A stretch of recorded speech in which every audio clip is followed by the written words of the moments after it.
Hello everyone, welcome to my another blog. Part 1 ব্লগে তোমরা দেখেছিলে কলকাতার কোথায় কোথায় আমরা ঘুরেছিলাম। তো ঢাকুরিয়া লেকে ঘুরেছিলাম আর গেছিলাম সাউথ সিটি। তো আজকে পার্ট 2 ব্লগে তোমরা দেখতে পাবে আমরা সায়েন্স সিটি ঘুরতে এসেছি। তো চলো সায়েন্স সিটিতে আমরা কোথায় কোথায় কী ঘুরলাম, কী ভিজিট করলাম, চলো পুরোটাই তোমাদেরকে ভিডিওতে দেখাতে থাকি। তো ফার্স্টে আমরা দেখে এন্ট্রি টিকিট করিয়ে নিয়েছিলাম। এন্ট্রি টিকিট করার পরে আমরা একটা ডার্ক রাইডে চড়েছিলাম। তো এখানে একটা ডাইনোসর এরা দেখাচ্ছিল। তো চলো দেখতে থাকি ভিডিওটা।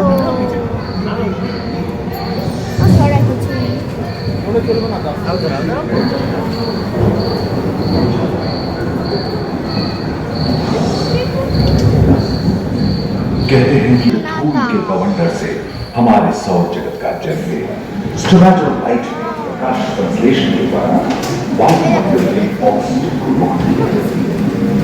वायुमंडल में ऑक्सीजन के स्तर में निरंतर वृद्धि से 120 करोड़ वर्ष पहले एक से अधिक न्यूक्लियस वाले बहुकोशिकीय जीव का जन्म हुआ।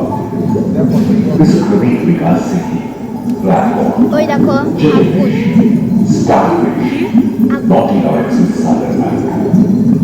सागर के किनारे धरती पर जो बड़े वो घनी जंगलों में बदल गए। मकड़े आदि पंखहीन बदन मेरे दोस्तों झूले से आकर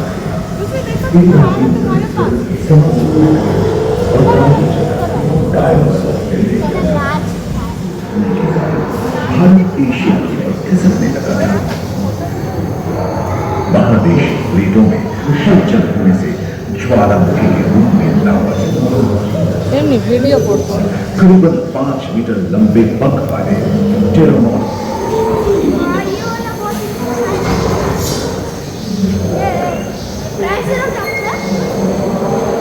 एकांत महादेश में जीव जंतुओं का विकास स्वतंत्र रूप से शुरू हुआ। सबसे पहले पुष्प वाले पौधे धरती पर विकसित हुए एवं परागण के लिए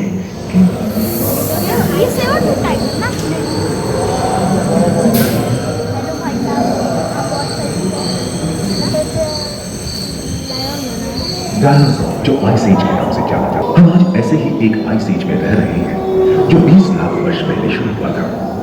रुईदार केंद्र, रुईदार स्तनपायी। ডার্ক রাইডে চড়ে আমাদের ডাইনোসর এরাটা দেখতে ভীষণই ভালো লাগলো। বেটু তো ভীষণ মজা পেয়েছে আর আমারও ভীষণ ভালো লেগেছিল। তারপর যাই হোক আমরা একটু অ্যাক্টিভিটিসগুলো দেখছিলাম কি আছে। তারপর বেটু তো নানা জিনিস এক্সপ্লোর করছিল, ওরও বেশ ভালোই লাগছিল। এরপর আমরা চলে এসেছিলাম প্যানোরামা অন হিউম্যান এভলিউশনটা দেখতে, যেটাতে মোবাইল অ্যালাউ ছিল না, তো সেই জন্য ভিডিও করতে পারিনি, কিন্তু ওটাও ভীষণ সুন্দর। কি এগুলো রক্স? না আয়ুর্বেদিক মেডিসিন।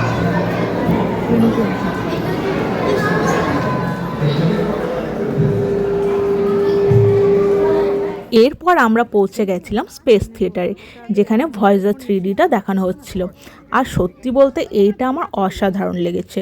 তো 3D প্রদর্শনীগুলো 3-4টে দেখেছি, তার মধ্যে এইটা স্পেস থিয়েটারে যেটা দেখানো হয়েছে ভয়েজার 3D, এটা বেস্ট ছিল। তো এখানে কিছুক্ষণ সময় কাটালাম, আর এখানে সময় কাটাতে বেশ একটু ভালোও লাগছিল, কারণ ভিতরের জায়গাটা ভীষণই সুন্দর ছিল। স্পেস থিয়েটারে কিছুক্ষণ সময় কাটিয়ে নিলাম, কারণ এরপরে আমরা দেখতে গেছিলাম হচ্ছে টাইম মেশিনে চড়বো। তো সেই জন্য বর গেছিল টিকিট কাটতে। তো টিকিট তো প্রচুর কাটা হয়েছে, কারণ একদিন যখন ঘুরতে গেছি সব তো দেখে নিতেই হবে। আবার কবে যাব না যাব, তো ভাবলাম যে পুরো সায়েন্স সিটিটা একটু ঘুরে নিই। তো এরপর টাইম মেশিনটা চড়বো। তো চলো টাইম মেশিনটাতে কেমন ফিল হচ্ছে কি না হচ্ছে সেটাও তোমাদের সঙ্গে শেয়ার করছি। এই দেখো, এটা হচ্ছে টাইম মেশিন। তো এই টাইম মেশিনে তো ভিডিও অ্যালাউ নয়, তাই তোমাদেরকে ভিতরে কি হচ্ছিল সেটা তো আমি দেখাতে পারলাম না। বাট এইটা এত ভালো লেগেছে আমার, সোনাইয়ের, বরের, 3জনের এত ভালো লেগেছে যে তোমাদের কি বলবো। যাই হোক, তারপর টাইম মেশিনে চড়ে একটু খিদেও পেয়ে গেছিলো, অনেকক্ষণ ধরে খাওয়া হয়নি। তো আমরা এখানে নিয়ে নিয়েছিলাম হটডগ, তারপর পিৎজা, মিনি পিৎজা, চাইনিজ ভেল, এই সমস্ত কিছুই ছিল ওখানে। সেরকম কিছু খাওয়া দাওয়া ছিল না, তো যা কিছু ছিল সেগুলোই আমরা নিয়েছিলাম। যাই হোক, খাওয়া দাওয়ার শেষে তারপর আবার একটা 3D থিয়েটার দেখতে গেছিলাম। তো ওটাও বেশ সুন্দর ছিল, তবে আমার কাছে ভয়েজার 3Dটা বেস্ট লেগেছে। তো এদিকে দেখো তারপর আমরা আবার নানা অ্যাক্টিভিটিসের মধ্যে চলে এসেছি। আর এখানে প্রচুর জিনিস বেটু এক্সপ্লোর করছিল, ওটাই ওর সব থেকে আর কি ভালো লাগছিল। আর আমিও করছিলাম, বড় করছিল, সবাই করছিল, বেশ একটু ভালোই লাগছিল। যাই হোক, তো চলো ভিডিওটা দেখতে থাকো।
মা তুমি এইদিকে বলো, আমি ওইদিকে।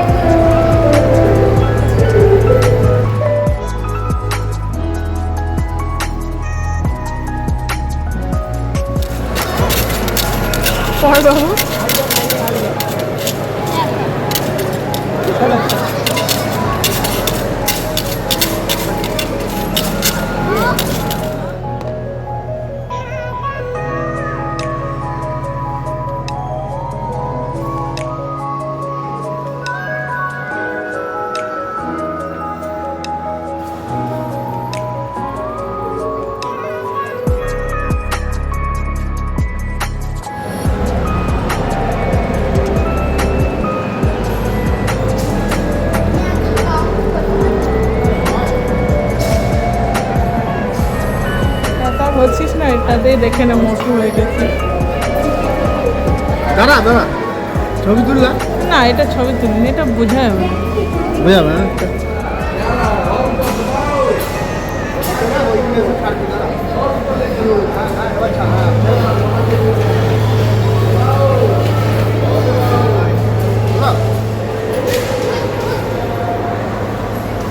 এগুলো রিয়েল ফিশ।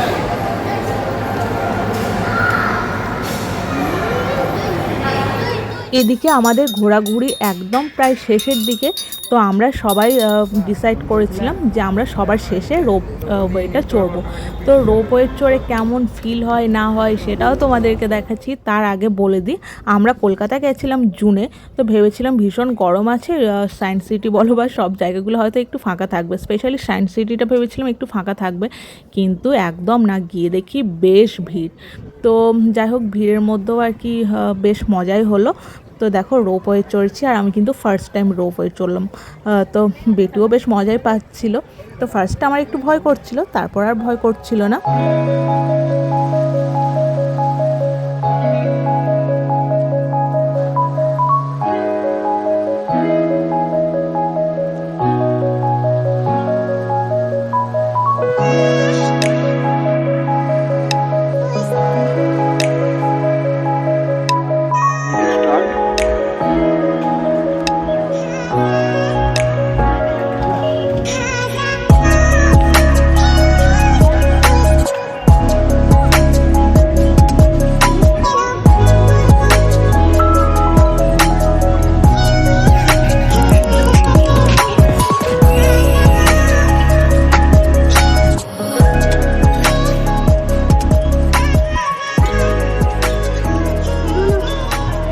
ঠিক আছে বলো।